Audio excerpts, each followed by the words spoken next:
자, 공단계에서 영어를 강의하는 김수환입니다. 자, 여러분 단어 때문에 굉장히 고민 많으시죠? 이게 실제로 공시 시험에서 어떻게 영단어가 출제가 되는지 뿐만 아니라 또한 이 학습은 또 어떻게 하는지 이거에 대한 고민이 굉장히 많을 거예요. 제가 오늘 여러분에게 그 두 가지를 완벽하게 설명드릴 테니까 한번 제가 시키는 대로 해보세요. 결과는 제가 보장할게요.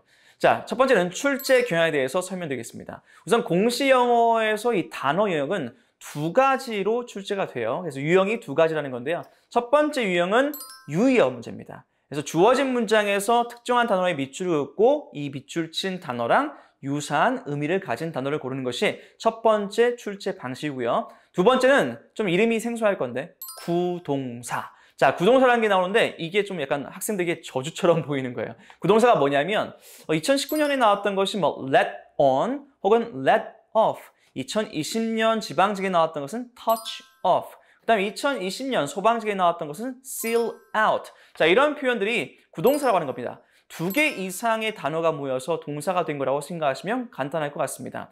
근데 뭐 선생님들은 대다수의 선생님들은 뭐 이거를 암기해야 한다고 하는데 이 구동사는 암기 영역이 아니에요. 이해의 영역입니다. 어쨌든 이런 출제 경향은 두 가지로 출제가 된다고 제가 설명을 드린 거고요. 여러분이 또 다른 고민은 뭐냐면 이 단어를 어떻게 학습해야 하느냐. 사실 이 짧은 시간 내에 제가 이 영단어 학습법에 대해서 말하는 것은 무리가 있어요. 그래서 제가 영단어 학습법을 3시간에 걸쳐서 설명한 그런 강좌가 있습니다. 그걸 통해서 여러분이 한번 영단어라는 것은 어떻게 구성이 되어 있고 어떻게 암기를 해야 하는지에 대한 설명을 제가 드리니까 꼭 보십시오.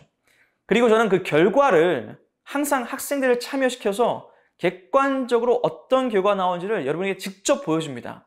그래서 제가 시키는 대로 했을 때 그 영상에 보시면 제가 이제 암기하는 방식을 알려줍니다. 그래서 제가 시키는 방식으로, 제가 가르치는 방식으로 어휘를 학습했을 때, 영단어를 암기했을 때 어떤 결과가 나오는지 실제 학생들을 참여시켜서 제가 한 달간 촬영을 한 게 있습니다. 그래서 이거는 여러분이 유튜브 채널을 통해서 확인할 수 있고요. 자, 어쨌든 저는 굉장히 자신 있어요. 제가 시키는 대로 한번 해보시면 여러분 굉장히 어휘에 있어서 약자가 아니라 강자가 될 수 있을 겁니다. 그러면 지금부터 기출문제 분석을 통해서 어휘가 어떤 수준으로 나오고 그리고 대략 어떻게 학습해야 하는지에 대한 설명을 하도록 하겠습니다. 그러면 기출문제 분석을 지금부터 보시죠. 자, 3교시 공시 어휘 어떻게 대비하느냐. 자, 이제 공시 어휘에 대한 기출 분석과 그 다음에 대비법을 설명을 드리도록 하겠습니다. 자, 우선 그 최근 3개년 동안 출제되었던 어휘들 한번 보면서 수준이 대략 어느 정도인지 한번 같이 볼게요. 자, 지금 여러분이 보시는 것은 2017년부터 2019년까지 총 3년 동안 출제되었던 어휘, 국가직에 출제되었던 어휘고요. 대략 한번 딱 보시면 대다수가 수능 어휘라고 볼 수가 있어요. 그러니까 44개 중에서 지금 밑에 써놓은 것처럼 44개 중에서 자 12개만 비수능 어휘입니다. 나머지는 싹 뭐냐면 수능 어휘예요. 됐죠? 그래서 70% 이상의 수능 어휘로 다 커버가 되고요. 지금 뭐 이거 보시는 사람 중에서 왜 이렇게 어휘가 많아라고 볼 수가 있겠지만 이거는 문제로 출제되었던 어휘뿐만 아니라 선지에 나왔던 어휘까지 모두 포함한 거라는 것을 알아두시면 되겠습니다. 자, 어쨌든 국가직 딱 보니까 대다수가 뭐다? 수능 어휘다. 대다수가 수능 어휘다라는 걸 알 수가 있죠. 확인됩니까? 그러면 뭐 지방직은 또 다를까요? 지방직 한번 볼까요? 지방직도 3개년 치다 보니까 와, 대다수가 또 역시 수능 어휘입니다. 수능에서 충분히 확인할 수 있는 어휘고요. 비수능 어휘가 28%가 돼서 방금 봤던 국가직과 수준이 비슷하다라고 볼 수 있죠. 그러니까 대다수가 수능 어휘로 출제가 된다. 됐죠? 그 다음에 국회직. 국회직 같은 경우는 좀 달라요. 국회직 같은 경우 어때요? 네, 비수능 어휘가 무려 43%. 뿐만 아니라 기상직이라든가 사복직 또한 비수능 어휘가 각각 48%하고 43%입니다. 근데 이제 소방직이라든가 경찰직, 소방직은 가장 이제 전 직렬에서 가장 쉬운 영어 수준을 보이고 있거든요. 그래서 비수능 어휘는 없다라고 보시면 되고요. 그다음 경찰직은 좀 특이해요. 경찰직은 어휘가 전통적으로 항상 어려웠습니다. 비수능 어휘가 52%나 됩니다. 우리가 지금 여러분이 저희가 이 기출문제를 딱 보여드렸는데 어떤 생각을 하고 있는지 잘 모르겠습니다. 어떤 생각이 드세요? 그러면 내가 지금 공시 영어, 즉 공시 영어를 대비해서 비수능 어휘부터 공부해야겠다라는 생각이 드십니까? 아니면 수능 어휘부터 대비를 해야겠다라는 생각이 드세요? 당연히 수능 어휘부터 하는 것이 현명하죠. 왜냐하면 수능 어휘를 먼저 공부하게 되면 일석이조의 효과를 누립니다. 우선 독해도 대비하셔야죠. 요즘 독해가 정말 대세인데 독해 지문이 있으면 이 지문에 있는 대다수의 어휘는 뭐다? 수능 어휘 수준이면 커버가 되죠. 그래서 수능 어휘를 공부를 먼저 한다는 것은 그렇죠. 독해를 대비를 스스로 알아서 자동으로 하게 됩니다. 뿐만 아니라 수능 어휘를 충실히 공부를 하게 되면은 방금 봤던 게 여러분 그 어휘 문제 아니겠습니까? 이런 어휘 유형에서 만약에 문제가 3문제가 출제된다라고 했을 때 그 중에서 3문제 중에서 최소 2문제는 확보할 수 있다라는 그런 전략이 되는 거죠.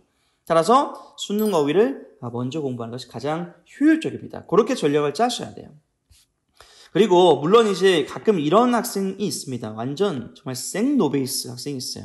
그 학생은 수능 어휘도 안 돼요.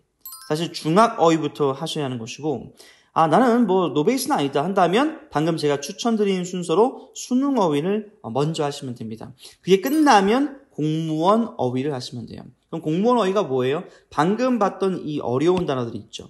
자, 이 빨간색으로 표기했던 단어들. 이 정말 말도 안 되는 어휘의 수준이 지금 나오고 있습니다. 이 전체 직렬을 딱 보시면 제가 지금 보여드리고 있는데 이 말도 안 되는 어휘들이 지금 나오고 있다는 건 뭐냐면 워낙 지금 경쟁률이 세다 보니까 출제해도 지금 방법이 없어요.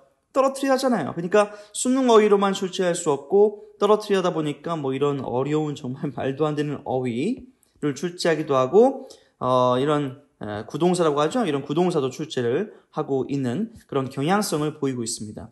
자, 그래서 우리가 지금 딱 봤을 때 제가 순서를 방금 말씀드린 것처럼 중학부터 노베이스는 중학, 그 다음에 노베이스는 아니다 하면은 수능에서 공무원 어휘 순으로 전략을 짜시는 게 좋습니다.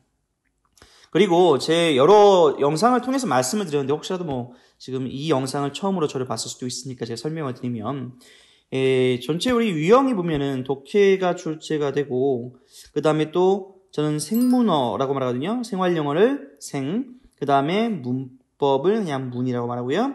어휘를 어라고 말합니다. 이렇게 말했을 때 우리가 전략을 짜야 돼요. 이렇게 그 독해 같은 경우가 틀리는 데는 독해에서도 틀리셔야 돼요. 틀려야 한다는 말이 좀 어색하게 들리죠. 근데 틀리는 걸 정해놓고 가야 돼. 독해는 요즘 어렵게 나와서 한 -1에서 -2 정도를 생각하시면서 전략을 짜고 공부를 하셔야 하고요. 생문어에서 생활영어는 다 맞으셔야 합니다. 다 맞을 수 있고요. 그 다음에 문법 다 맞으셔야 합니다. 그러니까 문법을 어려워하시는데 잘못 공부하니까 어려운 거예요. 문법 맨날 나오는 것만 나옵니다. 그래서 여러분은 이 생활영어하고 문법에서는 틀리는 게 없어야 돼요. 근데 어휘는 -1에서 최대 -2까지의 전략을 쓰셔야 돼요. 이거 어휘 문제는 다 맞기 힘들어요. 왜냐하면 지금 보시면 알겠지만 말도 안 되는 수준이 나오잖아요. 됐습니까? 그래서 수능 어휘까지는 꼭 다 완벽하게 습득한 상태에서 그 다음 공무원 어휘, 기출되었던 공무원 어휘를 학습한 상태로 들어간다 하더라도 -1 정도는 우리가 감안하고 대비를 해야 한다. 그래서 제가 여기서 쓰는 것이 -1 전략이 그 말입니다. 그리고 생문어.